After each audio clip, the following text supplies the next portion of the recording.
혹시 이런 생각해 보신 적 있으세요? 우리가 매일 먹는 이 평범한 음식들이요, 사실은 세계를 뒤흔든 엄청난 역사가 숨어 있다는 거요? 네, 맞습니다. 설탕, 커피 같은 것들이 제국을 만들고 전장을 일으키고 또 산업을 움직인 비밀 열쇠였다면 믿으시겠어요? 오늘 우리가 함께 파헤쳐볼 바로 그 질문입니다. 여러분의 주방 찬장 속에 있는 것들이 사실은 권력과 통제의 역사 그 자체였다면요? 평범한 맛 뒤에 숨겨진 이 거대한 이야기 지금부터 본격적으로 시작해 보겠습니다. 자, 오늘 우리가 함께 떠날 여정은 이렇습니다. 먼저 식탁 위에 보이지 않는 권력의 실체를 들여다볼 거고요. 다음으로 달콤함 뒤에 제국을 숨긴 설탕, 시대를 깨운 각성제, 차와 커피, 그리고 의도치 않게 범죄의 황금길을 열어버린 금주법의 역사를 따라가 볼 겁니다. 마지막으로는 이 모든 이야기가 지금 우리의 미래와 어떻게 연결되는지 함께 고민해보는 시간을 갖겠습니다. 자, 그럼 첫 번째 장, 식탁 위의 권력부터 바로 문을 열어보겠습니다.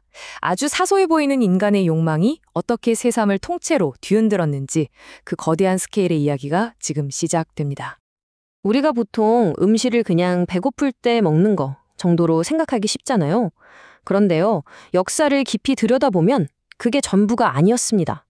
설탕의 단맛, 커피의 쌉싸람, 차의 향기, 이런 것들을 향한 인간의 끝없는 욕망이야말로 문명과 경제를 움직인 가장 강력한 엔진이었던 거죠. 그럼 그 첫 번째 주인공부터 한번 만나보죠. 바로 설탕입니다. 이름은 참 달콤한데 그 뒤에 숨겨진 역사는 아주 씁쓸하고 치열했던 설탕의 제국 이야기입니다. 804년, 황제가 된 나폴레옹이 영국과 거대한 무역전쟁에 돌입합니다. 그런데 놀랍게도 그 전쟁의 한가운데에 바로 설탕이 있었어요. 당시 막강한 해군력을 가진 영국이 아메리카 대륙의 사탕수수 무역을 독점하면서 유럽 전체를 쥐고 흔들고 있었거든요. 이 타임라인을 보시면 당시 상황이 얼마나 심각했는지 바로 감이 오실 겁니다. 나폴레옹이 대륙 봉쇄령을 내린 이후에요. 프랑스에서 설탕 가격이 1프랑에서 20프랑으로 무려 20배나 폭등합니다. 이건 뭐 일반 시민들은 설탕 구경조차 하기 힘든 상황이 되어버린 거죠. 자, 위기에 몰린 나폴레옹이 여기서 승부수를 던집니다. 영국 도움 없이 우리 땅에서 직접 설탕을 만들겠다. 이렇게 선언하고 과학자들에게 특명을 내리죠. 그렇게 사탕수수를 대체할 작물을 찾기 위한 비밀 작전, 바로 비트 프로젝트가 시작된 겁니다. 바로 이 지점에서 두 작물의 전략적 가치가 완전히 갈립니다. 사탕수수가 바다를 지배하는 영국의 힘을 상징했다면 이 사탕무는 프랑스의 경제적 독립 그 자체였던 셈이죠. 결국 이 작고 못생긴 사탕무 하나가 영국의 붕괴를 무력화시키고 유럽 설탕 시장의 판도를 완전히 뒤바꿔 놓는 그야말로 게임 체인저가 된 겁니다.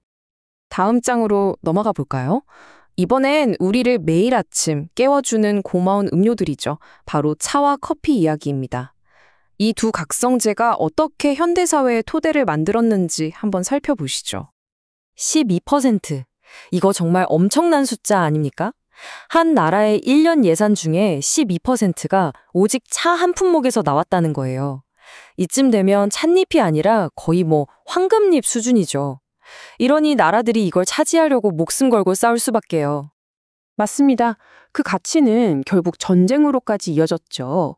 우리가 역사 시간에 배웠던 그 유명한 영란전쟁 있잖아요. 그 배경 중 하나가 바로 이 찻잎 시장의 패권을 둘러싼 다툼이었습니다.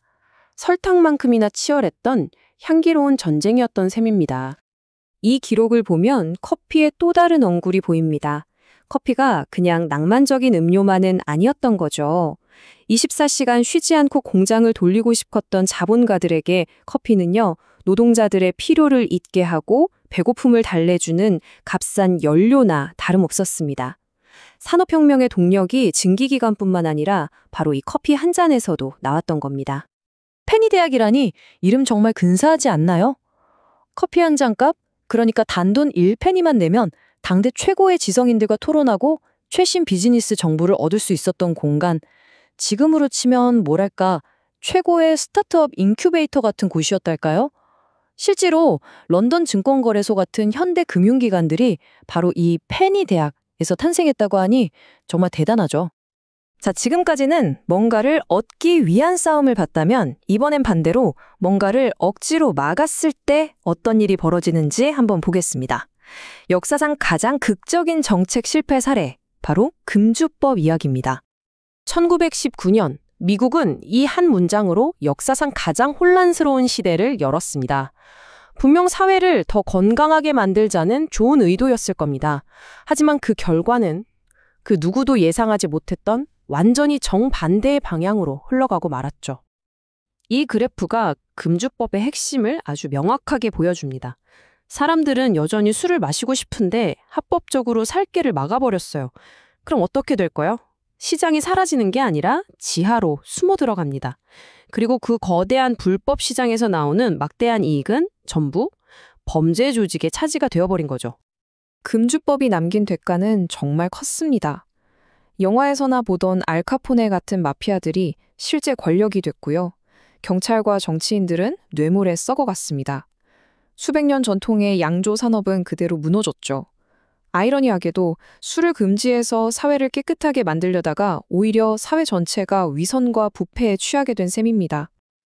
자, 이제 시선을 과거에서 현재, 그리고 미래로 한번 돌려보겠습니다.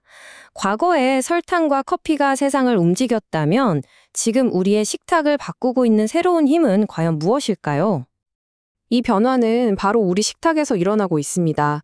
한국인의 1인당 쌀 소비량은 계속 줄어드는 반면에 육류 소비량은 이미 쌀을 넘어섰고 앞으로 계속 늘어날 전망이라고 해요.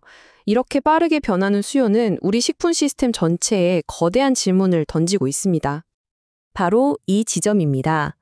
늘어나는 인구와 변화하는 식단을 감당하기 위해서 인류는 기술에 눈을 돌렸습니다. 더 많은 고기, 더 많은 곡물을 생산하기 위한 끝없는 탐구는 결국 자연의 경계를 넘어서는 유전자 변형 기술, 즉 GMO로 이어졌습니다. 이 GMO 기술은 지금 거대한 논란의 한가운데에 서 있죠.